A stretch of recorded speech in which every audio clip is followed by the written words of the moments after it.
Hold up. Hey guys, it is Tristan with Nerdut's Newsstand, and I want to talk about a topic that's been raised a little bit more often lately in comic books, and I want to see what you guys think about if this topic can be done, and more importantly, because it is being done, if it can be done well. And what I specifically mean is climate change. Now, I want to preface this entire video by saying I am not a climate change denier. There are clearly things going on in the world, and our impact as the human species is making those things worse.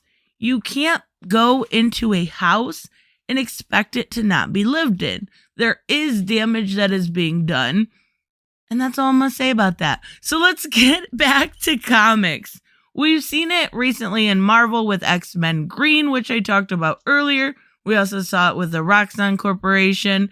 And in the solicitations for January, we saw a cover with Jonathan Kent putting something like climate change for strike or school strike for climate change. And then there is no plan B. Though I probably won't be able to find that picture to show you, because once it was pointed out to them, they did go in and change it to Planet B or Plan B. Wait, what did they change it to? They changed it from there is no Planet B to there is no Plan B, because literally in Tom Taylor's deceased, he moved, everybody that survived onto Planet B. So basically what this is a lot of real life coming into comic books, and that's pretty typical. And that's pretty normal. We see societal and political things always interjected into comics, but one that is very tricky to do, and I would argue that it is probably the most tricky to do out of societal topics that are relevant right now. It is a lot harder to do than sexism or misogyny. It is a lot harder to do than something like racism. Climate change is nearly impossible. We'll talk about a couple situations where it can be done, but it is nearly impossible to be done well in comics, at least in my opinion, because you do have other planets in a multiverse or an omniverse in DC's sake where you can move a population to. Not only that, but the main rule you always have to remember with something like this is you have to work with the rules you provided and you manufactured for your universe. So like the DCU, if you have climate change or climate issue, you have to remember that this omniverse was just born this year, technically, right? This whole planet, maybe you could argue that it's the same planet as before, but after Death Metal number 7, the planet came back. So it is a fresh, brand new planet with no, real issues like that. You can't have issues arise in 7, 8, 9 months, right? A year at the most. You can't have those issues arise. So it is a brand new planet. So you have to work within the rules that you're given. Not only that, but a lot of these times, a lot of these things are easily fixable by somebody that has genius level intellect, right? If there was something going on in the DC universe, and of course that is what I am more familiar with, so I'll use those as examples. Lex Luthor is the smartest man in the DCU. You have Mr. Terrific and you have Bruce Wayne. Those are 1, 2, and 3. You could have those 3 easily paired together for the sake of humanity. And I understand that Lex is a villain, but we have seen it done before where he's worked with heroes when there is a high stakes situation.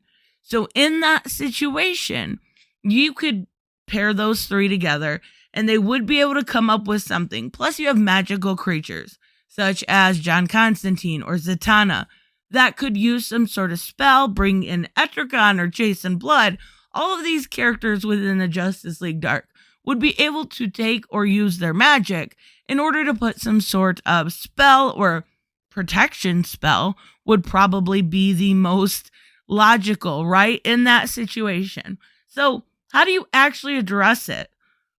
in comics. I don't know that you can. Now, there are certain aspects you can address, right? When I was growing up, there was a huge thing with recycling. It was a big deal. It was newer. That's kind of dating me. But it was something that was really being pushed to the forefront, whether it was pick up your trash or separate your bottles and your glass and your paper, put it out on the curb, right?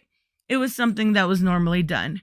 You can do little things like that, and you don't even have to make it the emphasis of the story. Take a family character, right? Jeremy Adams is writing The Flash right now. If he wanted to do something like that, he could simply show his kids separating those and putting them out at the curb. It's not very interesting. It could be the one panel thing. But if that's what you want and you want to lead by example, that is a way to do it. Now, there's other characters you can, of course, use to address something like this.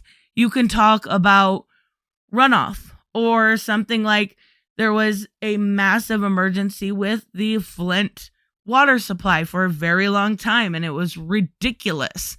You could do something very similar to that, have Joker poison the Gotham City water supply for the 15th time.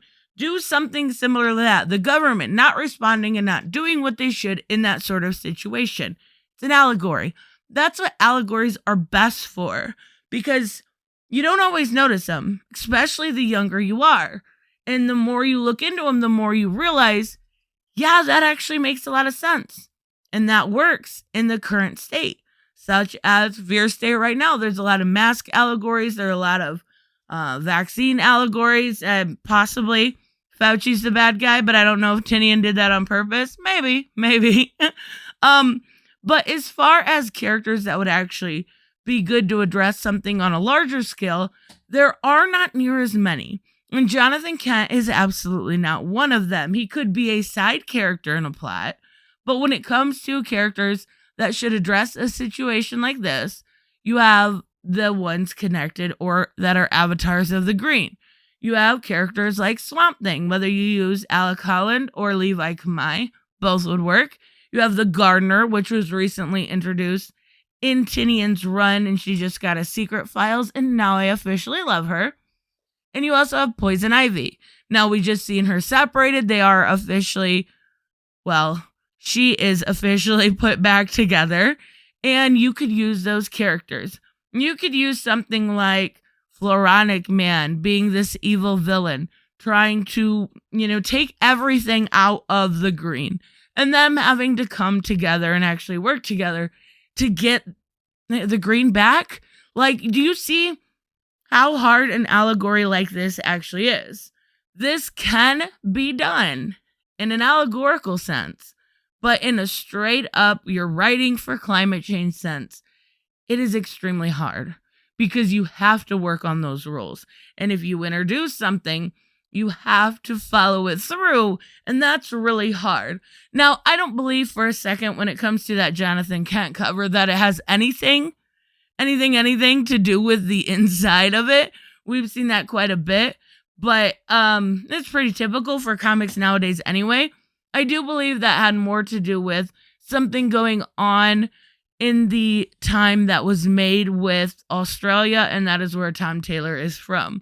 I think it was his way of lending support to those students that were walking out on strike.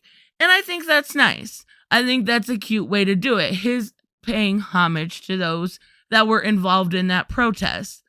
But when it comes to actually writing it in the book, it is extremely hard. And I would say damn near impossible, unless you kind of finagle it, right? When it comes to an allegory. So I don't know. I'm curious what you think. I think more importantly, if you want to put something, like I said, you could do with the family thing, but you could also, if you want to raise awareness, if you want to talk about the issues, always at the end of the books, you always have these basically like an interview with whoever's got the next hottest book coming out, right? So put something there.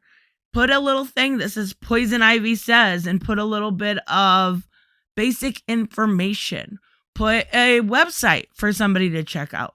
Put a phone number you can call if you have questions. Something like that. Or do something like a call-in with Poison Ivy, where it's a pre-recorded thing and all of the benefits go to, some sort of climate change charity. Do a special, a Poison Ivy, or an Avatars of the Green. Something like that, a special where DC donates 50% to a organization. Something like that can be done, and it has been done in the past. Those are good ideas. What's not a good idea is to write it into the book in a literal sense because it's easily debunked and easily picked apart. Problem solved, right? Anyways, let me know, of course, what you guys think. I will see you in the next one. Bye-bye.